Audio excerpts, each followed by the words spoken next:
A pleasant good afternoon, Tobago, Trinidad and Tobago, and everyone tuned in to the press conference of the Tobago Council of the People's National Movement.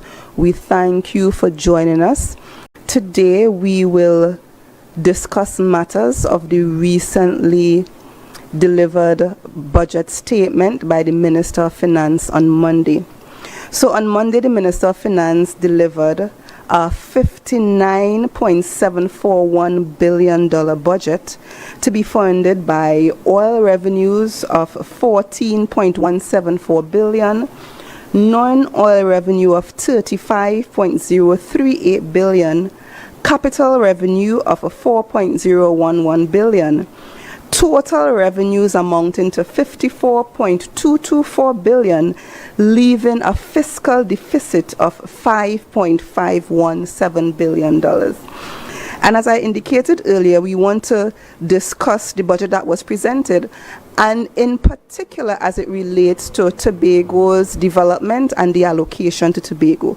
So if we look at the allocation to the Tobago House of Assembly, for the financial year ended 31st December 2025, the THA was allocated $2.599 billion, which represents a 4.35% of the national budget. And disaggregated, it's $2.376 billion for recurrent, $205 million for development program, $18 million for URP, and $9.2 million for CPEP. This represents a $22 million increase from last fiscal year 2024. An additional $678.5 million is allocated to various ministries and state agencies to undertake and execute major projects in Tobago in keeping with their responsibility or the responsibility of the government under the 6th schedule.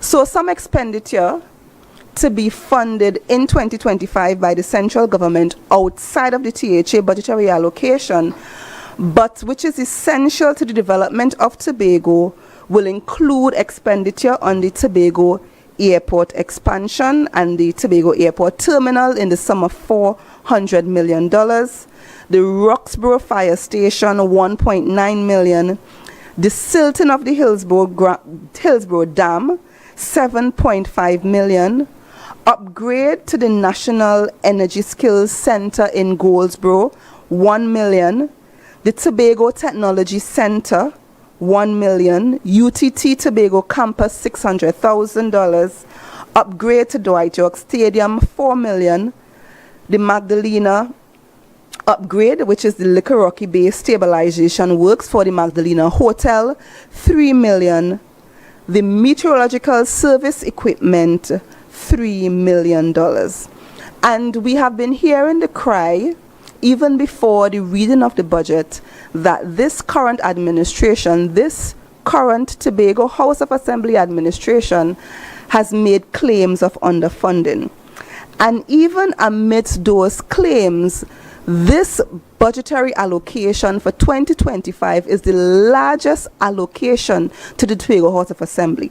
And I want to go back and take us back to the allocations from 2017 to 2025.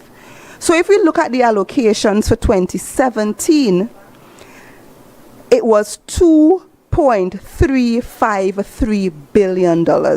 In 2018, it was $2.193. 2019, $2.228. 2020, another $2.282. 2021, $2.134. 2022, $2.357. 2023, $2.512. 2024, $2.585, and the current allocation 2025 $2.559. And I want to take the comparison and the analysis a little deeper, because if we remember that This new administration was voted into office in December 2021. So the outgoing PNM administration would have had 3 months into the fiscal ended 2022.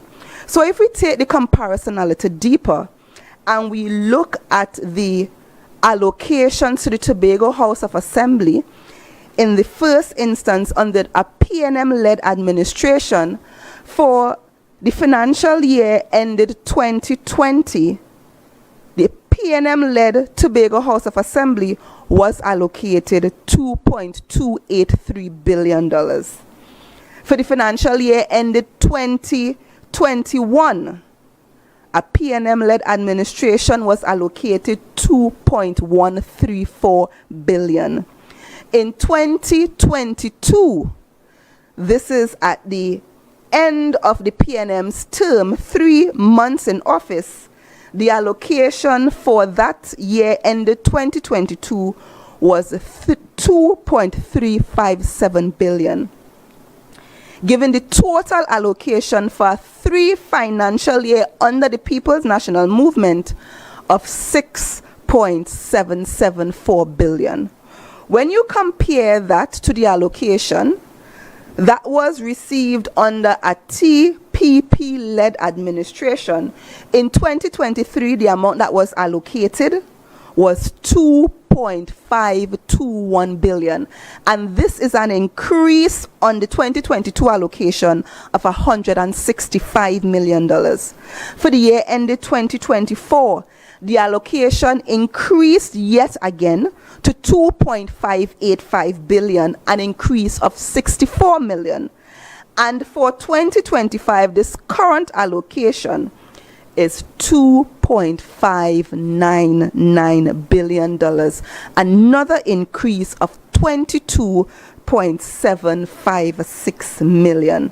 So the total allocation to this current administration for a 3-year period, 2023 to 2025, is a whopping $7.705 billion.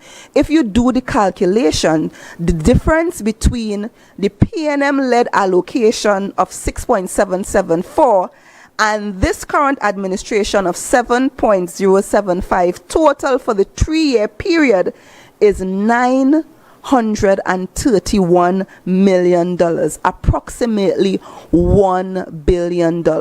So this administration would have been allocated over $7 billion. And the People's National Movement is asking the question, what is there to show for this $7 billion that has been allocated? An allocation, when you compare the difference, the PNM-led administration had $1 billion less to work with. And with a $1 billion less administration under the PNM, the People's National Movement, acting prudently, managing the finances of the Tobago House of Assembly prudently, would have delivered to the people of Tobago.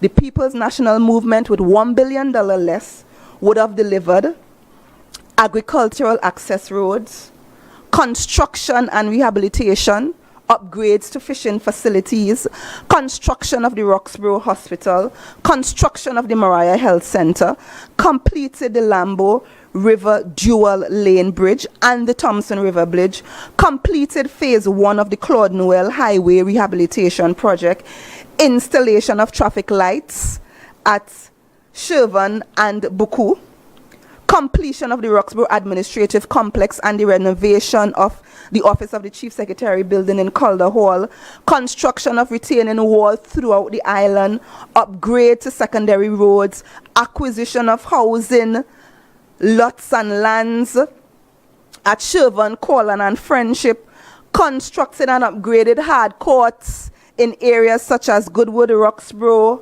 Wim, Dusty Park, upgrade to recreational grounds throughout the island, upgrade to early childhood care centers, reconstruction of the Scarborough RC, upgrade to primary schools and secondary schools under the school repair program, funding for Tobagonians to access tertiary education program under the financial assistance program of DATA's Department of Advanced Training and Advisory Services.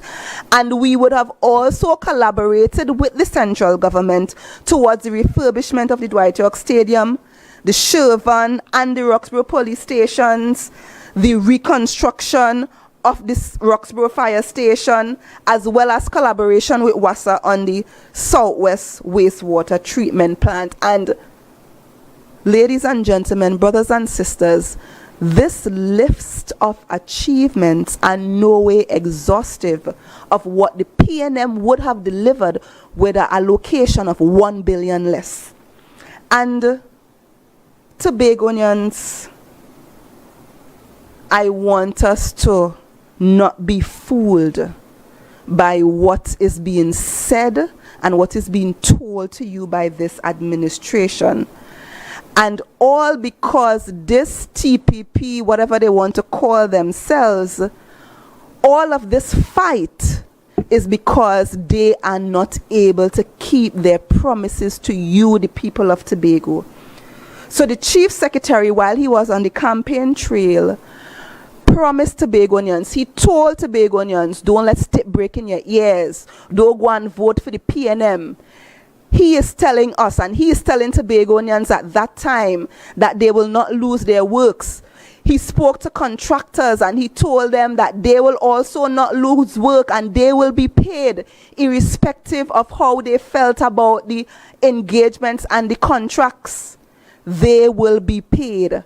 Fast forward a few moments later, when they had the opportunity, at the first opportunity they had, they let go and they get rid of hundreds of Tobagonians. They placed hundreds of Tobagonians on the breadline, breaking that promise not to send home people. They then blacklisted contractors, and they were also not paying contractors under the guise of an audit report, all of which we cannot hear what was the outcome of this finalized report today. Tobagonians, do not be fooled. So all of this talk about underfunding is a smokescreen, because it is plain as day that this administration is unable to fix all the things that they said was broken. They are unable to keep the promises that they made to you, the people. So in 2026, what they are currently doing right now is setting the platform for when they return to you in 2026. So I am encouraging you and I'm urging you that when they return to you in 2026 or whenever the next elections are called, remember to ask them where the $7 billion gone. And at this time, I want to turn the microphone to the minority leader, who will also deal with other matters in relation to the budget and Tobago.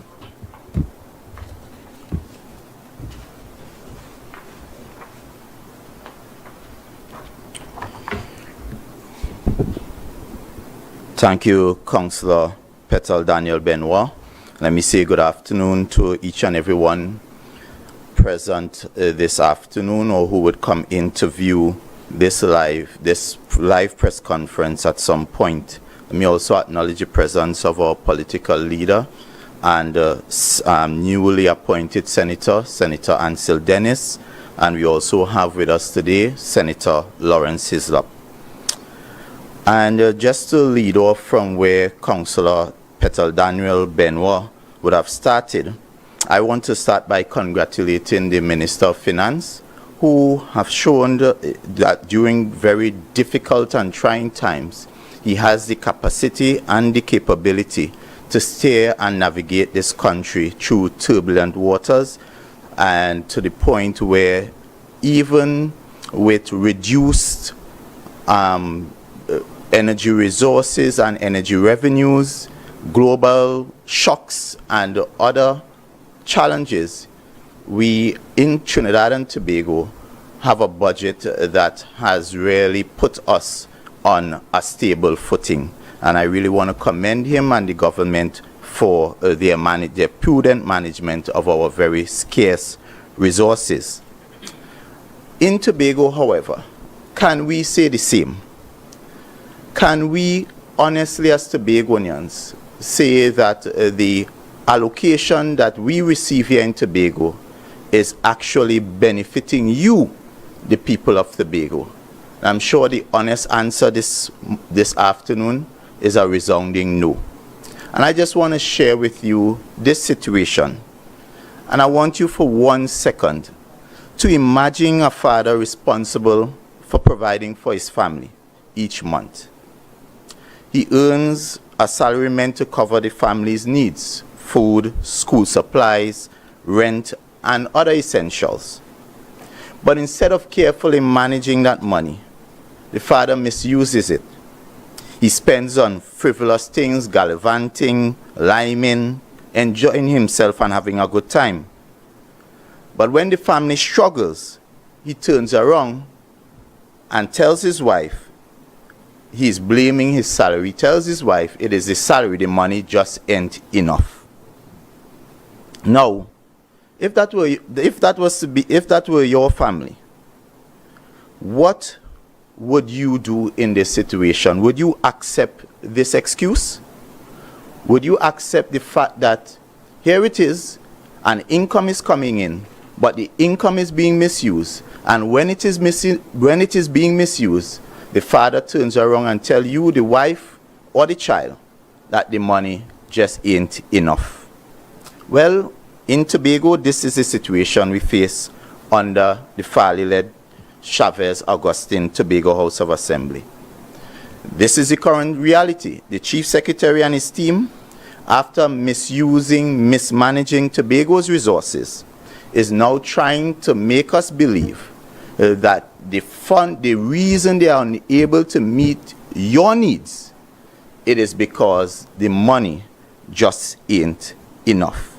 So he accepts no responsibility for the lack of proper management, the lack of proper use of our funds.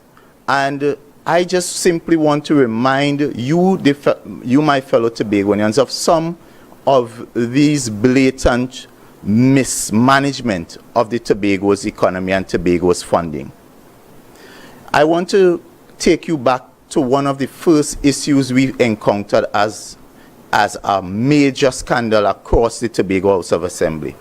And that was that audio recording where the Chief Secretary and other senior members of his executive were heard discussing, planning a situation where they would utilize the same scarce resources that they are now saying just ain't enough.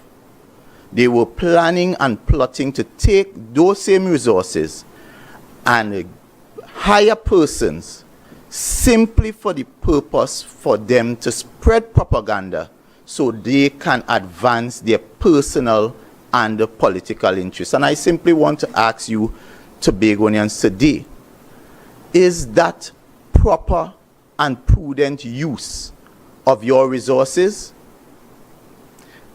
And are you satisfied with the excuse that they are giving today, that the money just ain't enough, when they were plotting and planning to misuse your funding? But I want to point to you to something even deeper. I want to remind you about a situation we encountered sometime in 2022. And you would remember and you would recall that we were told, as a matter of urgency and emergency, that the THA had to embark on some critical projects, road construction across Tobago. And they named 4 projects. And I want to submit to the people of Tobago, the economy of Tobago have not recovered from that policy decision. Because one, the total cost of those 4 roads were upwards to over $300 million. And you know what is even worse? Every single one of those roads, every single one was awarded to contractors outside Tobago. And I'll call I'll name them and I'll call the addresses. Because you see, sometimes when we say South Trinidad, they try to immediately make it sound like somebody is being critical of a certain race, when South Trinidad has persons of all walks of life.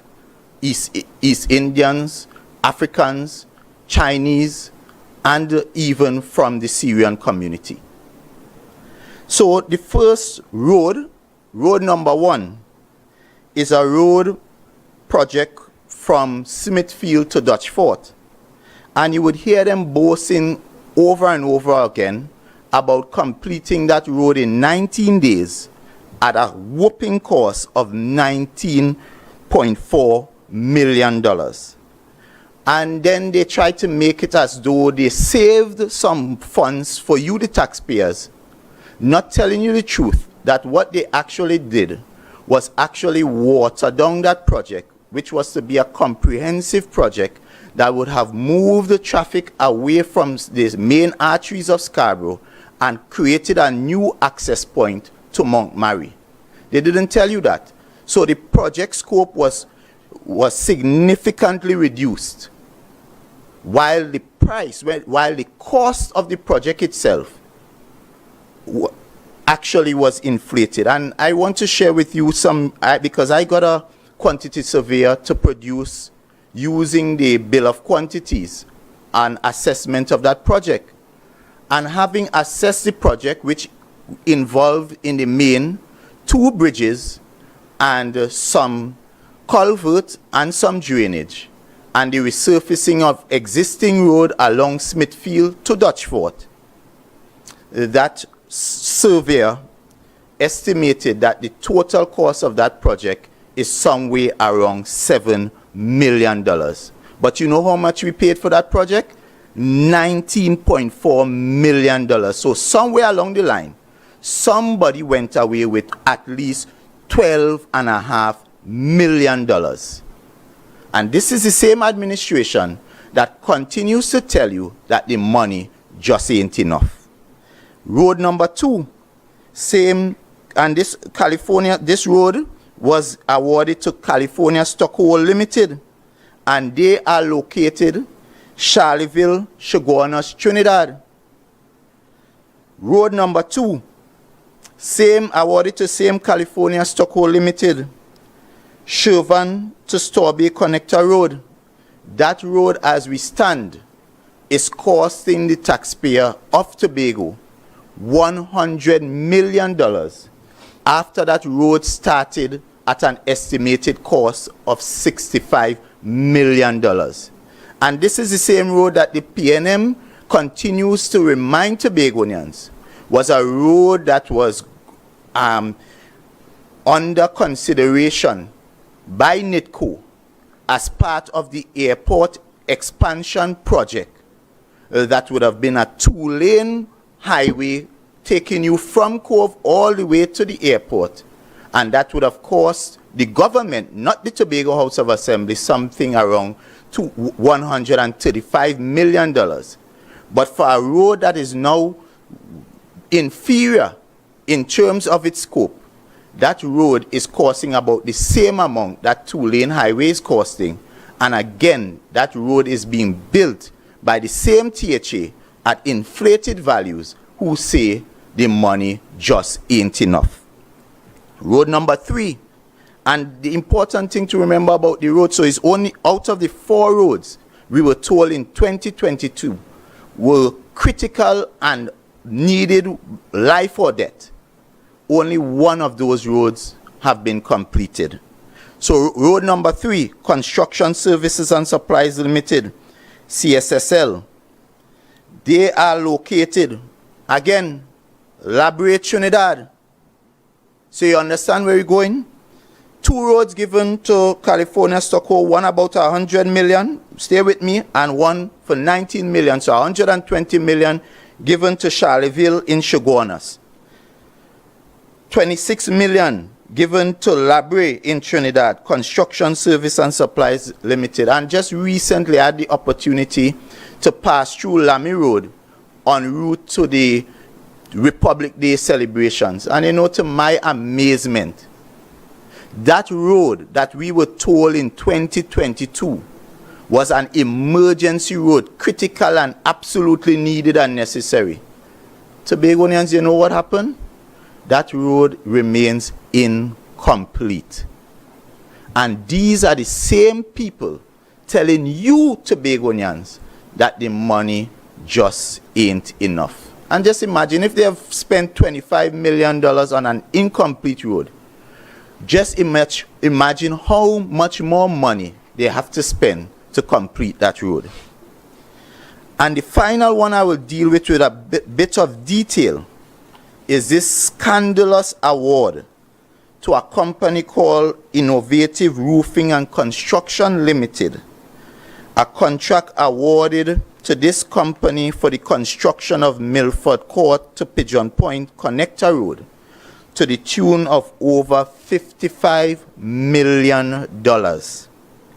And this road that was given to this roofing company, 2 years without any previous experience in road paving. I want to go through the bill of quantities and remind you, Tobagonians, of how comparatively Farley and his administration is ripping Tobagonians off. So, prior to 2021, under the People's National Movement, this same $54 million road, the PNM would have paid this contractor for grading and leveling and of roads to receive base costs for road repairs. So that is simply grading the road based on a 3,000 square meter length. That would have been $18 per square meter, which would have cost $54,000.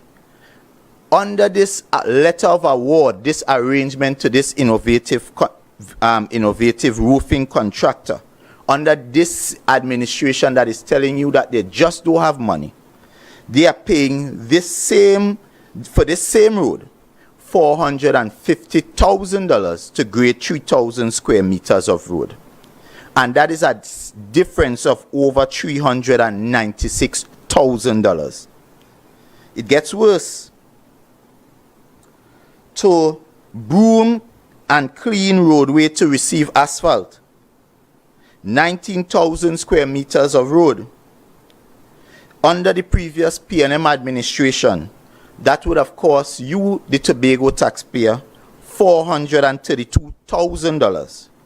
Guess what Farley and friends are paying this contractor? $1.665 million. That is a difference of over $1.233 million. And even worse, to now actually pave the road, which is to supply, place, and install asphalt mix and bitumen roadway 50 millimeters. The PNM would have paid $1,400 a ton. They are paying $2,700 per ton. And therefore, it would have cost, under the PNM, $3.5 million to pave, to put down that asphalt, that hot mix. Under this administration, it is costing you $6.75 million. And that is a difference of over $3.25 million. So Tobagonians, I hope you all recognize, and just the ridiculousness of it. Imagine to bend wire, just to bend wire, which used to cost $21 per length. These jokers are paying to the contractor $300 per length to bend wire, which moved from a cost of $10,500 to a whopping $50,000 to bend wire, at difference of over $139,500. So, ladies and gentlemen, this cry about not having enough money is not a cry that we don't have the money in. It's a cry that we just not using the money properly. And this is why, if you do the analysis, you would recognize, and that's why it is clear that the People's National Movement was able to do more with less, because the PNM used the money prudently.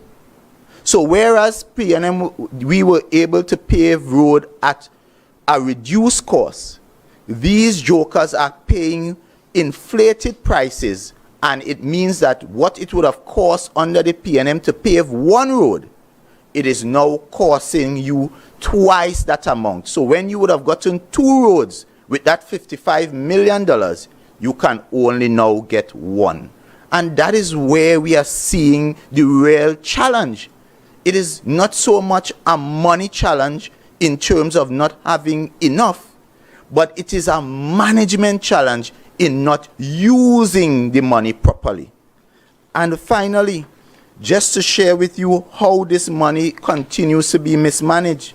Just imagine we had a program called Rent and Lease, and that program was specifically to allow for areas and projects under the development program and URP where the THA cannot purchase or does not readily have the equipment on hand. They would rent those equipment, and that budgetary allocation and expense usually averaged about $12 million per year. Guess what? Under this administration, miraculously, that allocation and expenditure has moved from $12 million to a whopping $37 million and counting. And you ask yourself, how do you move an expenditure within 3 years where you are saying you do not have enough money, from $12 million to $37 million? And so when we ask the question, where the money gone and why we're not seeing anything happening, there you have it, my brothers and sisters. It is just a clear issue, open issue of mismanagement, corruption, and selfishness. And therefore, in terms of this call by the Secretary of Finance about fiscal wickedness, I simply want to say to her, the fiscal wickedness exists among this current executive council to which she sits, where they are ripping Tobagonians blind. You would have heard it.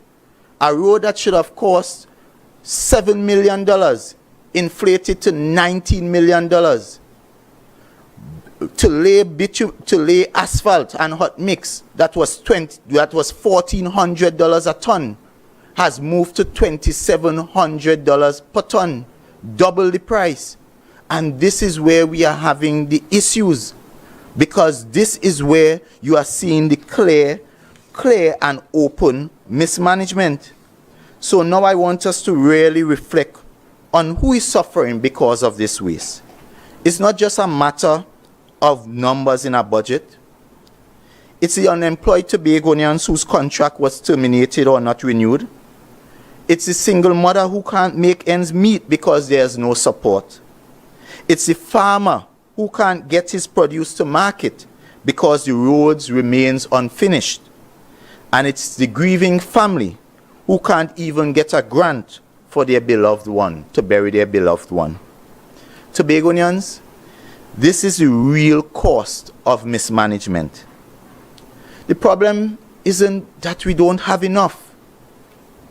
It's that the funds we do have are being absolutely squandered. And we reference again, when you look at overseas travel, that is an area that the PNM managed prudently.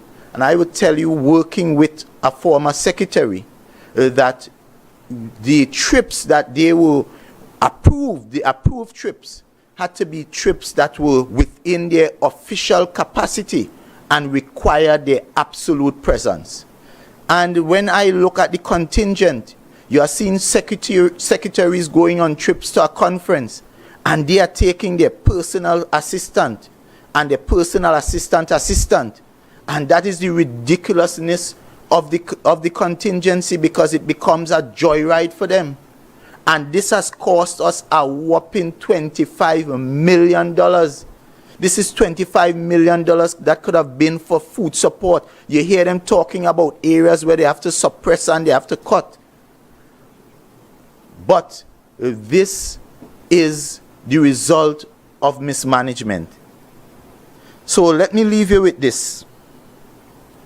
As I said before, imagine if that father in our earlier story used his salary responsibly, cut the trips, budgeting carefully and prioritizing the needs of his family. Tobago would be in a different place today if its leadership followed that example. But until we, the people of Tobago, demand accountability, they will continue to carry us down a rabbit hole. So my final plea to you, fellow Tobagonians, is let us ignore the red herrings, ignore the noise, and hold these jokers we elected accountable. I thank you.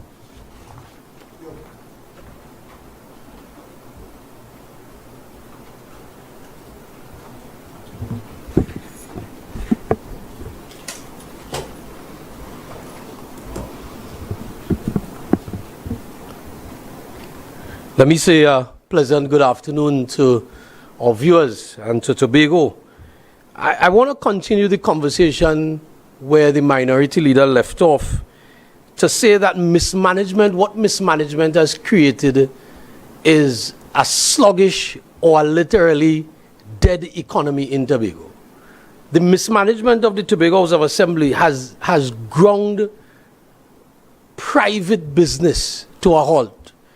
And the reason for that is because Tobago has always, or the Tobago House of Assembly, has always been the largest spender of money in Tobago. The Tobago House of Assembly, because it is responsible for development on the island, the recurrent expenditure as well, you would recognize that the Tobago House of Assembly would be the largest spender on the island. And what that does is that it created an avenue for businesses to have been created and to thrive over the years.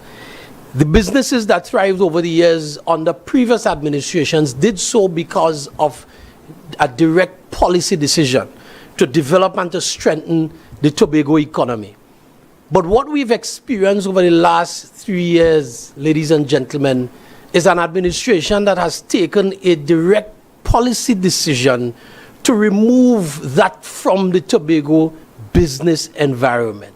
They've now taken every single major contract and they've sent it outside of Tobago. And in doing that, you've created a situation where the economy is sluggish, the economy is literally on life support. You speak to the business sector, and the business sector will tell you that in broad terms, what you have is literally a 30% underperforming level with commercial loans. That's a 30% or 30% of the commercial loans in Tobago are underperforming. And that is a significant number. And if you to quantify that, ladies and gentlemen, that goes into millions and hundreds of millions of dollars. And if your business sector is underperforming in terms of its ability to repay loans, that trickles out into the larger economy.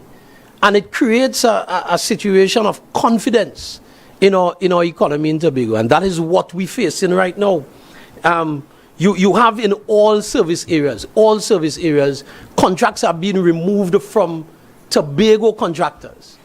a clear policy, and we're not even here talking about the construction sector only. In all sectors, ladies and gentlemen, we are seeing a clear policy decision by this administration to move the money that was sent to Tobago as Tobago's allocation to Trinidad.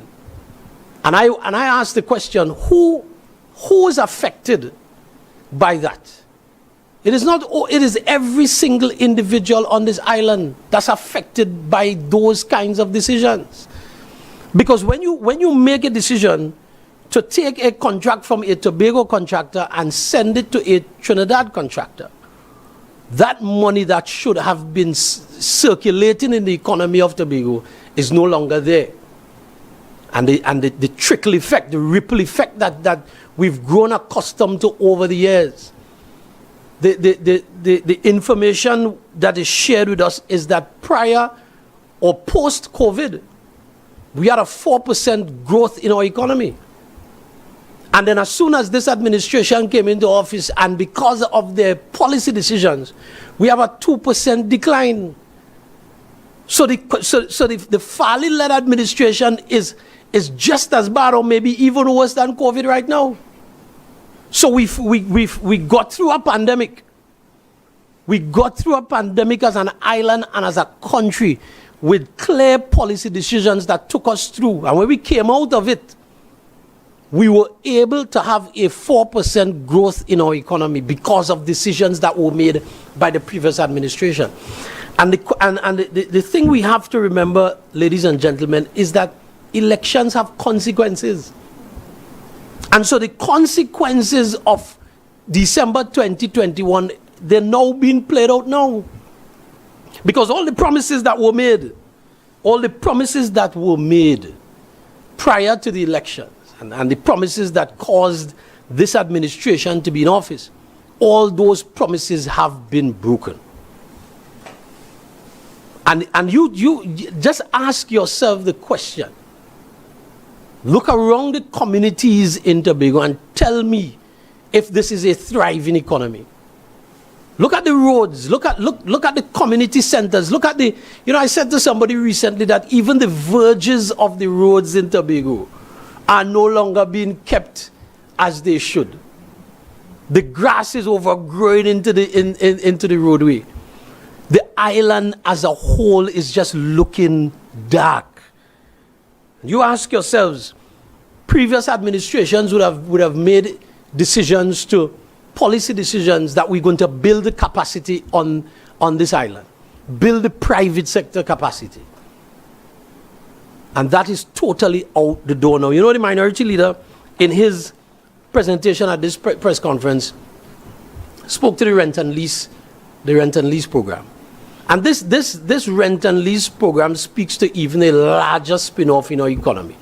Because if we've moved the spend of the rent and lease from 12 million to 37 million, and the contractors in Tobago, equipment rentals in Tobago, who have been accustomed over the years participating in this rent and lease program, and they are saying that none of their equipment are being placed on projects or being rented, then you have to ask the question to Tobagonians, then who is this 37 million going to? If the usual contractors who would rent the excavators and rent the small equipment to the Tobago House of Assembly in the rent and lease program, and they are not there, they are not participating in this project, in this program anymore, they're not benefiting in this program anymore, and you've moved the program from 12 million to 37 million. Ask yourself, who's getting it?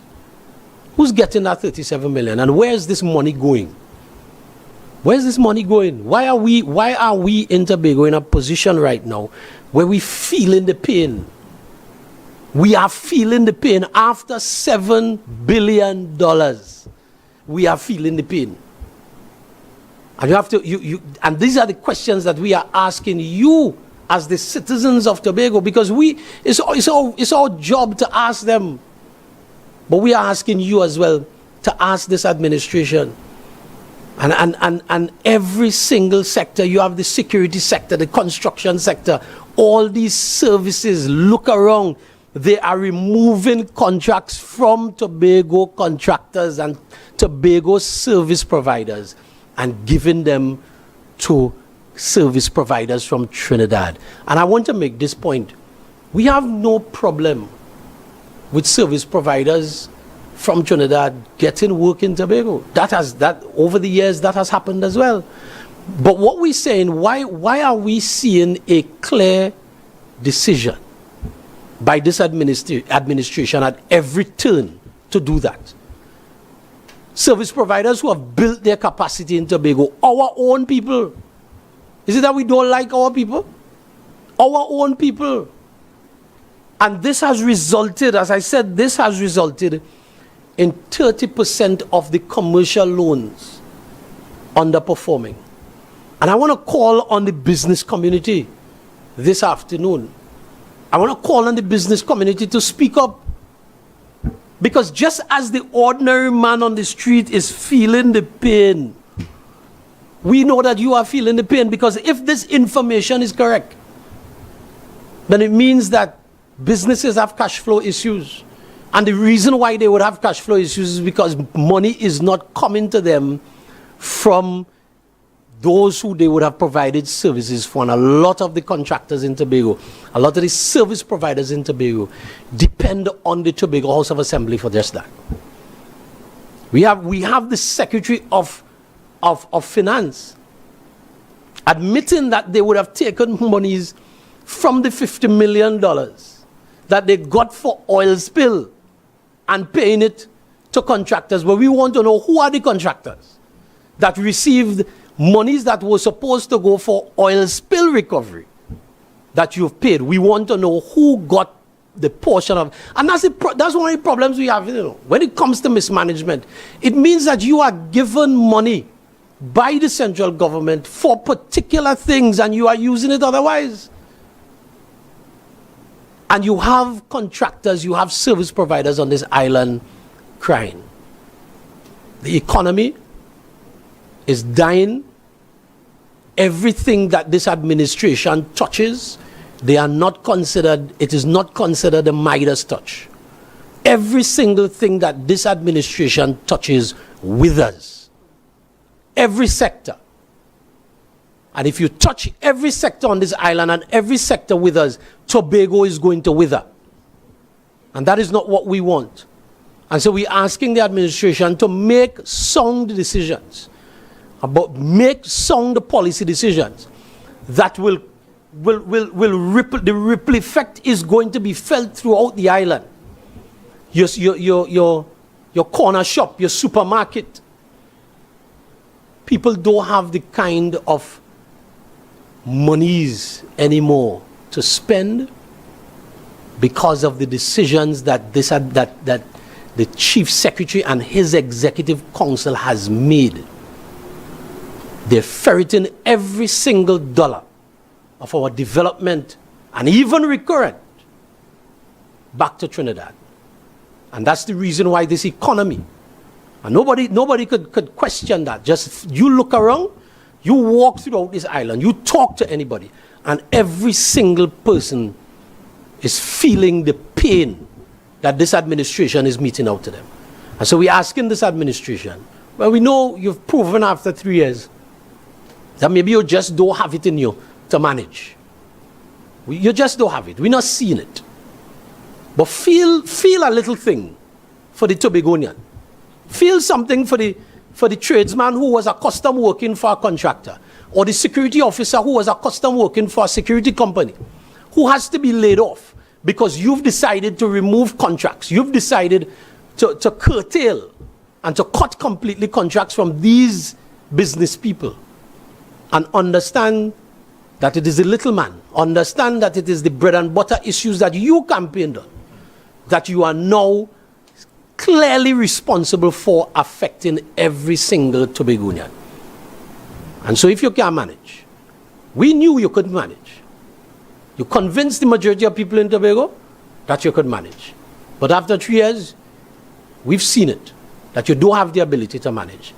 And we look forward to the day when you will be out of office and Tobago can start to grow again. The economy in Tobago can start to grow and to blossom again. Ladies and gentlemen, I thank you. At this time, I want to invite the political leader, Senator Ansel Dennis, to address us at this time.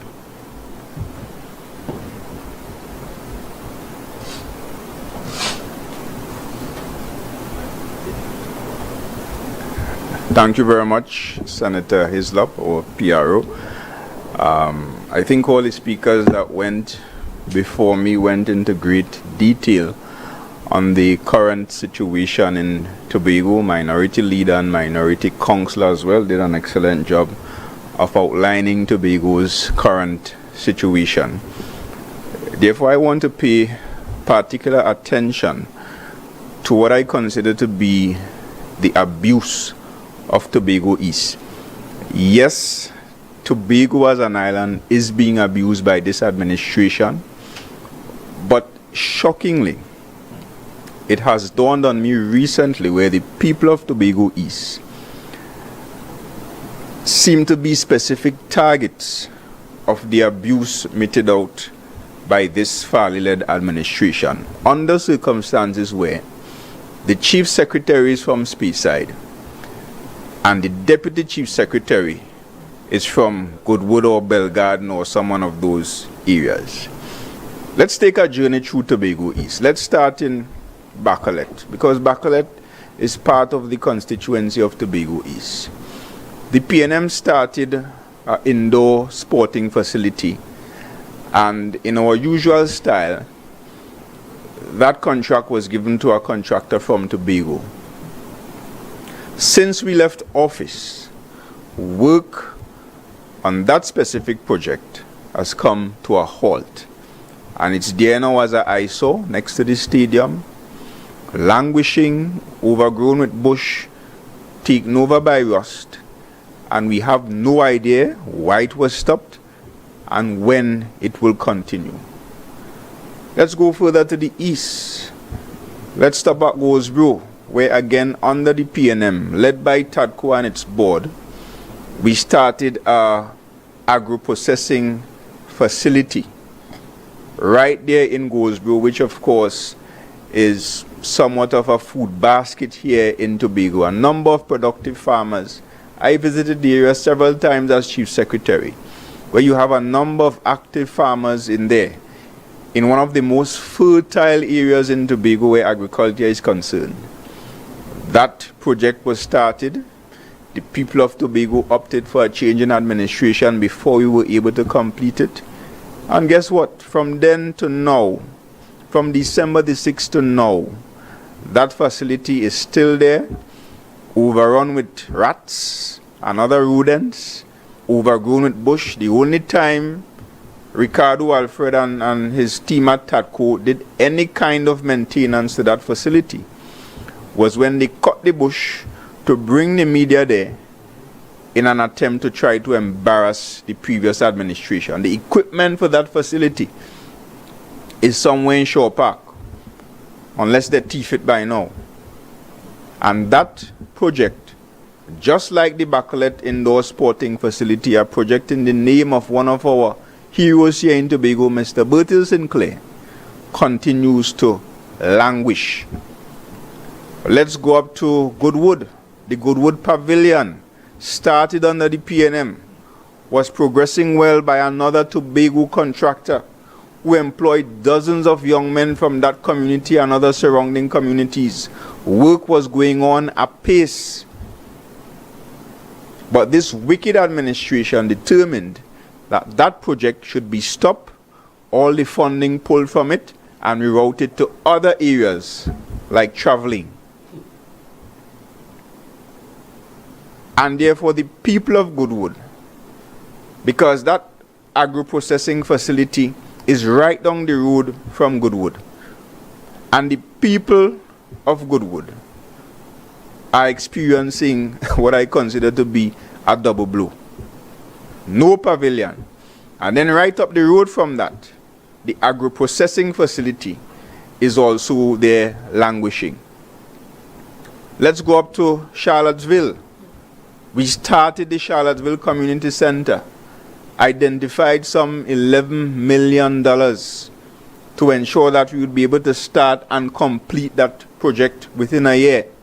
Again, another Tobago-based contractor identified, designs completed, work started, and guess what? This administration decided again that they are going to stop work on that facility, and it is there languishing. The Lamy Road project, that road that was promised, that the Chief Secretary announced to the people of Tobago as a matter of urgency. That project was started, millions of dollars spent so far, suddenly stopped, work is incomplete, as the minority leader said. And then, of course, recently I saw a video on Facebook just last evening, and I was shocked to the core when I discovered that the Roxborough Administrative Complex is completely empty. I remember we opened that facility. We spent, I can't remember the exact figure, but close to $100 million to build that facility. I remember attending a ceremony where T&Tech moved into the space. It was in June of 2021. We had T&Tech there. We had the Division of Tourism there. The Chief Secretary had an office there. I used to go to that office from time to time to see people in Roxborough. The Division of Health had a space there, providing social services, licensing officers, Board of Inland Revenue. Business Development Unit was also there. And the purpose of that building was to move critical government and public services closer to the people of Tobago East. I was shocked to find out that currently, if Tanti or uncle or granny or mommy want to pay their electricity bill, they are back in a situation where they have to catch a bus or catch a car and come down quite to Scarborough. The Roxborough Hospital is the same thing. That hospital was designed to be a 24-hour facility. To date, they have not been able to utilize that facility to its fullest capacity to benefit the people of Tobago East. And if you go across to Lansome recently, a swimming pool was highlighted in the middle of the road that the people of Lansome have to pass in order to head into Bloody Bay and Palatovian, Castara and other areas. And of course, it might be the shortest journey for the people of Lansome to get into Scarborough, although they have the option of going around to Charlottesville. But you have a whole swimming pool there. But they think the best use of Tobago people's money is to reject a road that was going to be provided as part of the airport project, reject that from the central government, decide that they're going to spend their own THA resources to do that road. And I want to say to the people of Tobago that the people of Trinidad benefited twice, because the central government got to keep the money that was supposed to go towards that project, and they will spend it in Trinidad. And then the THA took our money and gave the project $70 million plus to a Trinidad contractor. And he, of course, will take the profits and go to Trinidad. And even before we get the profits, he hired no Tobagonian, he rented no equipment from Tobago, and therefore the bulk of the profits and the bulk of that spend on that project will benefit Trinidad and not Tobago. And by the way, I don't know if people are aware, I might have said it before, but I can't remember. That project, a previous contractor was prepared to do that same project, same design, for $30 million plus VAT. So the original cost, the original price for that project was $30 million plus VAT.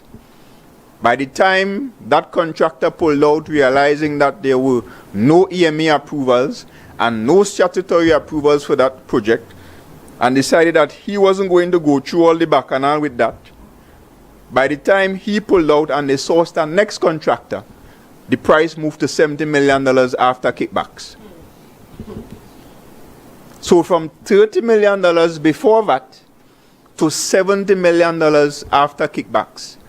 And by now, the bill for that road is over $100 million because we have to factor in all the legal costs associated. So while they spend that kind of money in Tobago West to benefit themselves, Tobago East and the people of Tobago East are victims of the abuse of this administration. And I find that to be very shocking in a situation where Farley said to the people of Tobago East, it's time for a chief secretary from the East. And if we have a chief secretary from the East and a deputy chief secretary from the East, then development in Tobago East is supposed to take off. And I want the people of Tobago East to consider this. I just disclosed all the atrocities inflicted upon the people of Tobago East by Farley and friends. Consider that under the PNM, and because of the PNM, you got a hospital at a cost of $80 million, an administrative complex at a cost of perhaps $50 to $80 million. I can't remember the exact figure. Actually, no, the complex might have been around $30 to $40 million, significantly less than the cost of the hospital. We outfitted the space with all the furniture, brought in the services. Farley and them close it down. Tech pull out, all the services pulled out. The building is now empty. Several community centers were built by the PNM. Bell Garden, Speyside, Betsy Hope, Delaford, and several others. Police station, fire station. And I can go on and on with the kind of development that was brought to the people of Tobago East. And we move from that situation to now where the people of Tobago East have been completely neglected and abused by this administration. Because there is another project, the Lamy Road Farmland Development Program. I remember visiting those people in Lamy Road. I remember talking to those young men as farmers, and I committed to them that you're going to get your leases, you're going to get your documents that will give you the comfort, letters of comfort, that you will have access to the land. And I gave them the assurance that the project is going to start because we identified the funding, we identified a contractor. When these wicked people got into office, they stopped all the projects, pulled all the funds, and redirected the funds to other areas to give their Trinidad friends contracts and to spend $20 million plus so far on traveling. But they come in to tell you they don't have money. You do have money, right? And the puppet Secretary of Finance, shocking proportions of ignorance. Well, I don't know if it's ignorance or arrogance. Or it could very well mean that the disease diabetes is more contagious than I initially thought.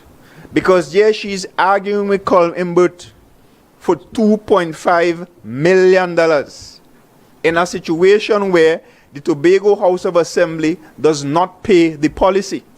And in a situation where the premiums paid on the policy exceeded the payoff. So in other words, she wants the central government to give the Tobago House of Assembly $2.5 million, when in fact they already paid out more than that for the premiums of the policy. So you're arguing with Colm for 2.5, but you spend $20 million plus to travel.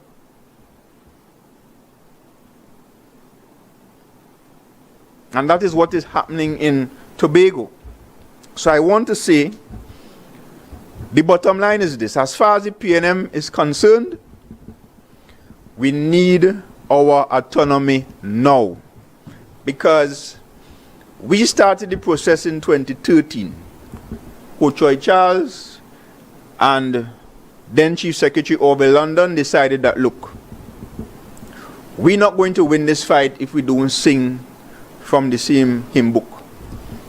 So they decided united approach.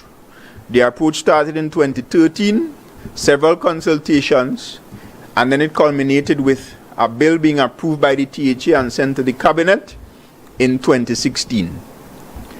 The bill went from the cabinet unchanged, and I want to stress on this, unchanged, because of course the liar people in this administration are alleging that the Prime Minister changed the bill and took out things from the bill.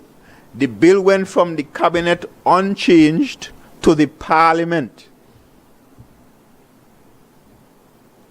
Consistent with the procedures of the Parliament, it then went to a joint select committee comprising PNM members, UNC members, and independent members of the Parliament. They spent several more years consulting, researching, talking to legal experts, talking to economic experts, and coming out of all of that, 2 bills were produced. And yes, during the period of back and forth and negotiations and consultations, some things changed. And that is consistent with any negotiation. Because if you're going to buy or you're going to sell a house, you know you want $2 million for your house. You're not going to put it up for $2 million. You will put it up for about $3 million. And you will negotiate with the buyer. You will go back and forth. He might say, well, I could pay 1.8. You might say, nah, 2.5. And then eventually you may get a $2.2 million for your house. You didn't get what you initially asked for, but you got more than you were expecting. And that applies in any negotiation, because the bills that were submitted to the cabinet from Tobago represented our best possible position. I think we even asked for 9% as the minimum. We know 9 wasn't going to be possible. We knew that around 6% to 7% would have been a good figure to work with. We're not going to ask for 6 to 7 if you was 6 to 7. So we asked for 9. And if during the negotiations it come down to 6.8, then we came out winners in this. And you have Farley the idiot parading himself at a time when the bill was being debated in the Parliament, instead of continuing to put pressure on all the parliamentarians to ensure that, look, we will get the benefit of a minimum of 6.8% of the national budget. We will have a fiscal review commission in place to review even that 6.8% periodically. We will move from a situation where instead of sending bills to cabinet that never make it to the Parliament, we will move from that to a situation where Tobago will have its own legislature comprising its 15 assemblymen and I think 5 councillors and the President of the Republic of Trinidad and Tobago, and we could make laws for Tobago right here in Tobago without cabinet involvement. So he didn't want that, because at the time he felt that if the bills pass, the PNM might get to spend the additional money.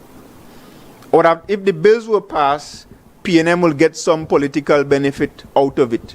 So he followed the late Ho Choi Charles, went all across Tobago with all kinds of ridiculous claims that the Act 40 of 1996 better than the bills.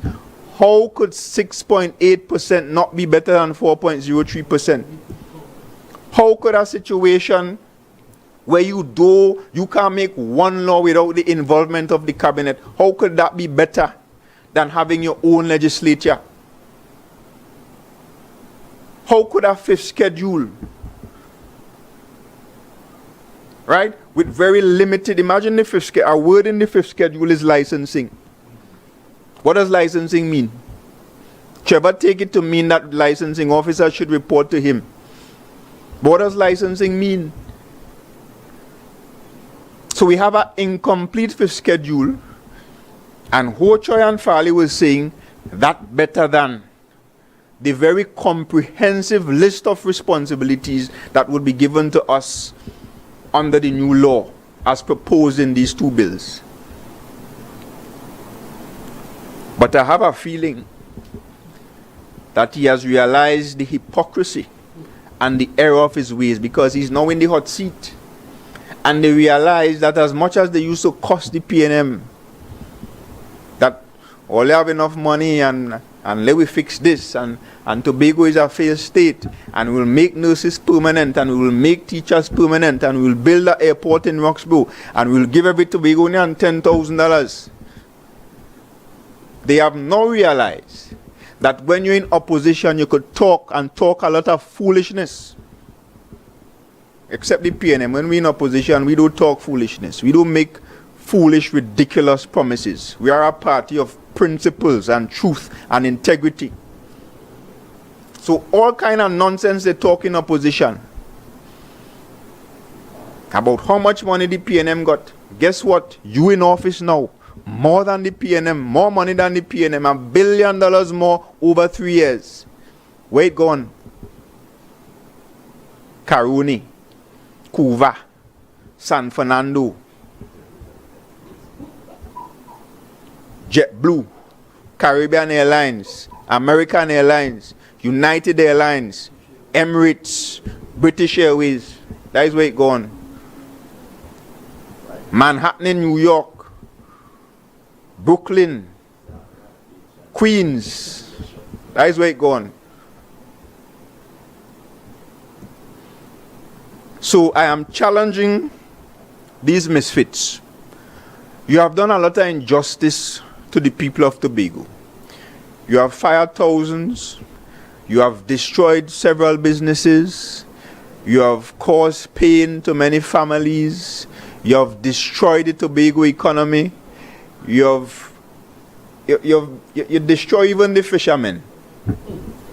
You got $50 million to do oil spill cleanup. You pay the fishermen probably, I think it's 2 checks at $600,000. That is what the Chief Secretary said.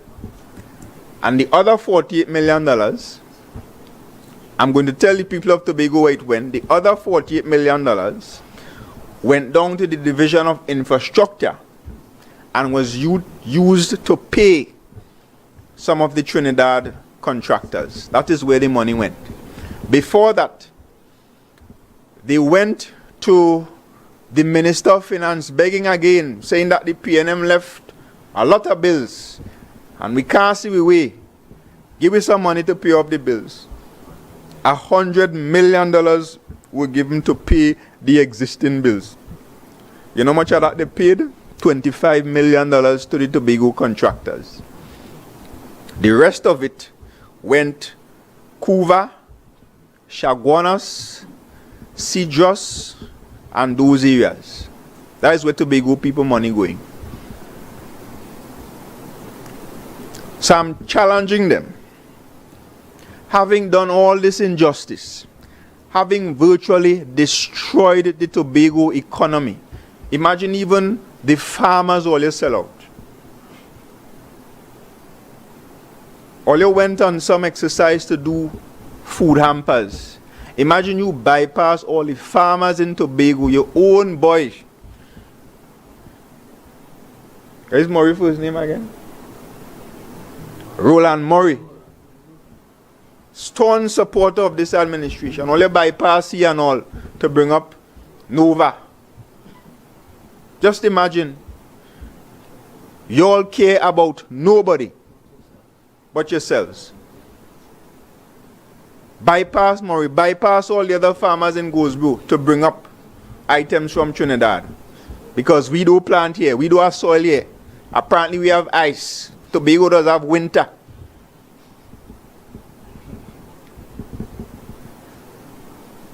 Then now you go on to the security companies.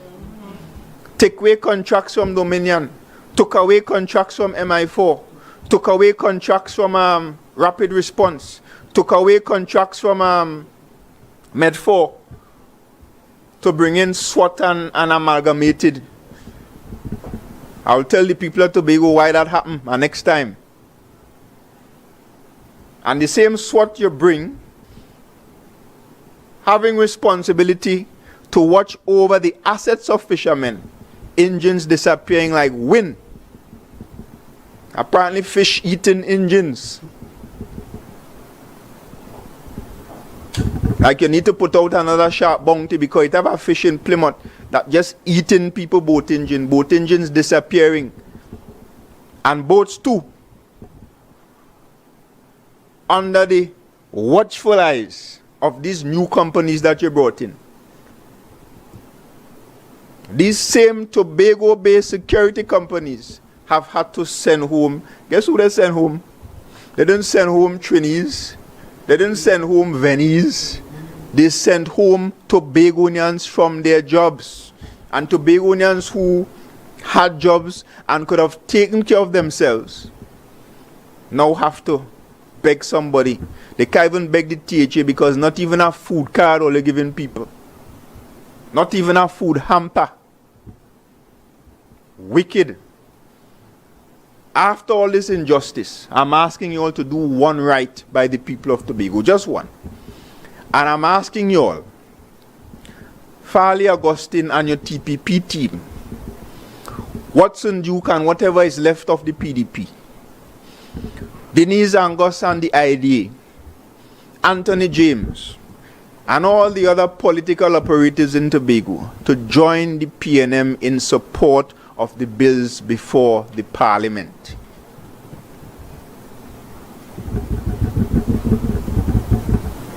The bills have guaranteed 22 votes in the lower house, the House of Representatives, and guaranteed 16 votes, accounting Dr. Remy vote.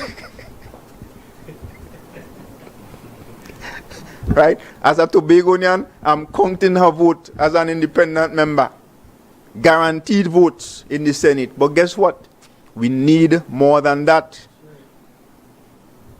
We need 31 votes in the lower house. And therefore it requires UNC support. So I'm saying to Farley especially, the same way you told Kamla and Munilal and your friends to not support the bill in 2021, tell them, look, I changed my mind. I say for myself. And you could even tell them, look, pass the bill, and you could fool them, tell them they're going to win the next election for sure, so they have nothing to worry about. And let them pass those bills now and give Tobago a guaranteed 6.8% minimum of the national budget. Today, that would have meant that on last Monday's budget, the Minister of Finance would have announced no less than $4.06 billion for Tobago. It would also have meant that had the bill been passed back in 2021, if Farley wasn't playing the fool, that the Tobago House of Assembly, this administration, in addition to the additional $1 billion they got more than the PNM from the PNM central government, they would have gotten an additional $4.5 billion.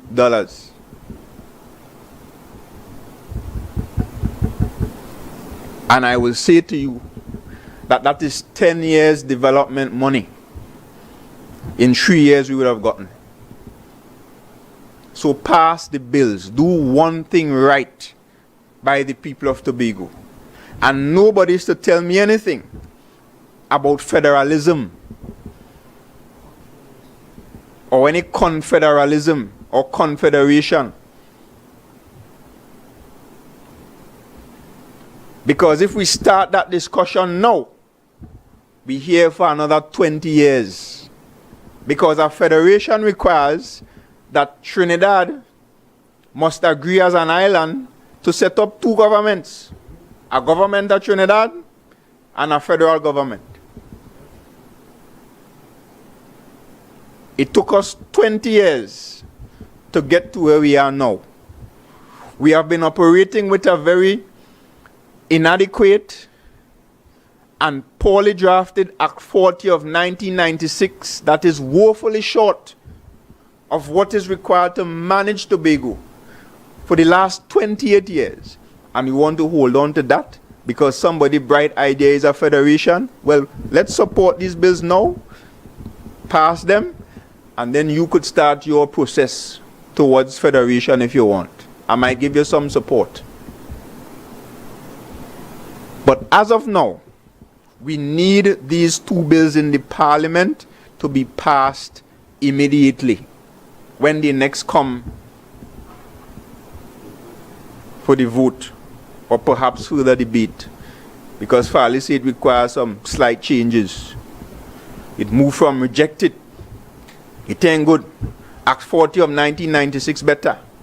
He moved from that in 2021 to 2023. Only slight changes, only slight changes. That is what is required of us now.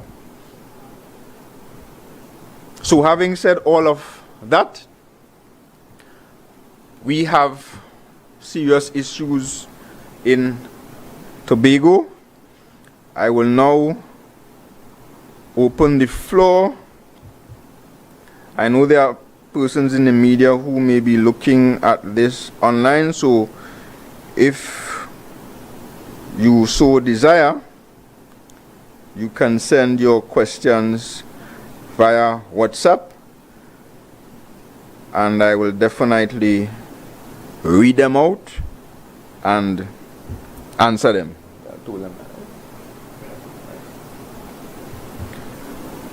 Right, so of course we continue to hold this administration to account. I want to announce to the people of Tobago as well that, consistent with what I just described as our position as the PNM in Tobago, this clarion call for all political entities, all political leaders, and all Tobagonians by extension to rally in support of these bills before the Parliament.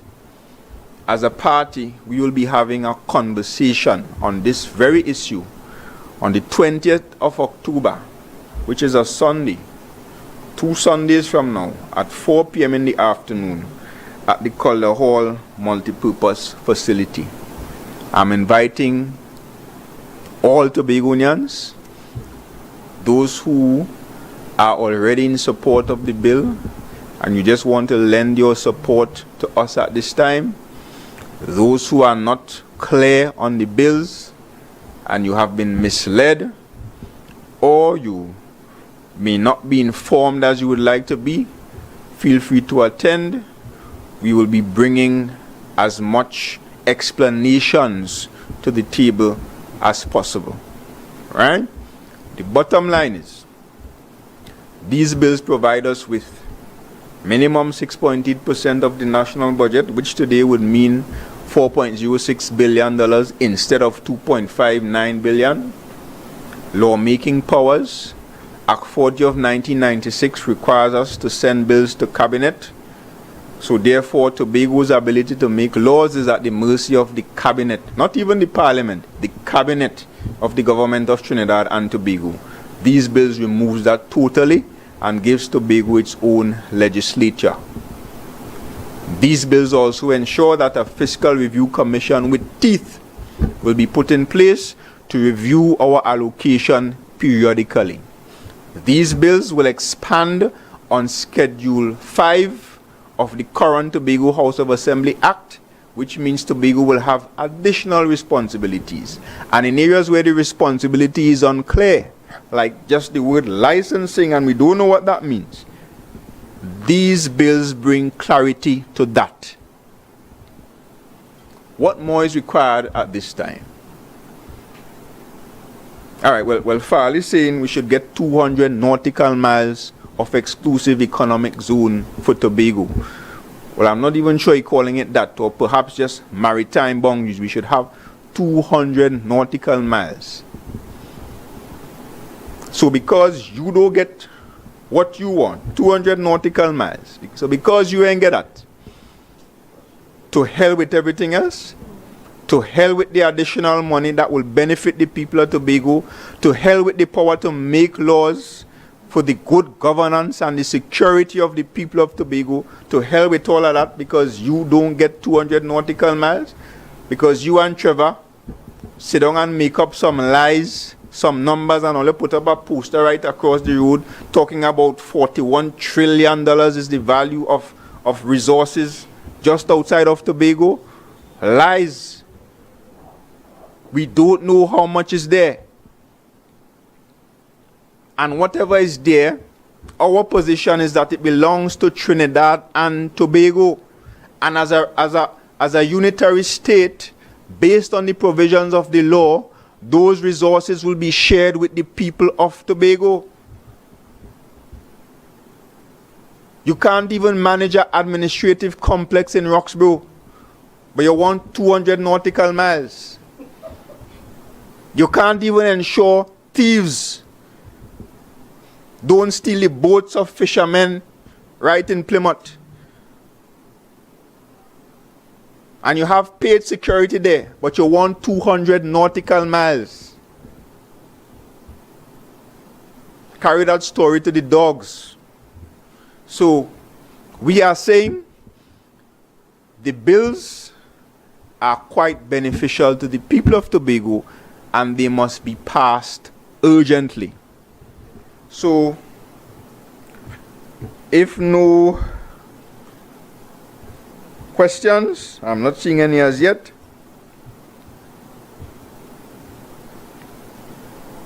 I want to thank our viewers and listeners for tuning in to this press conference.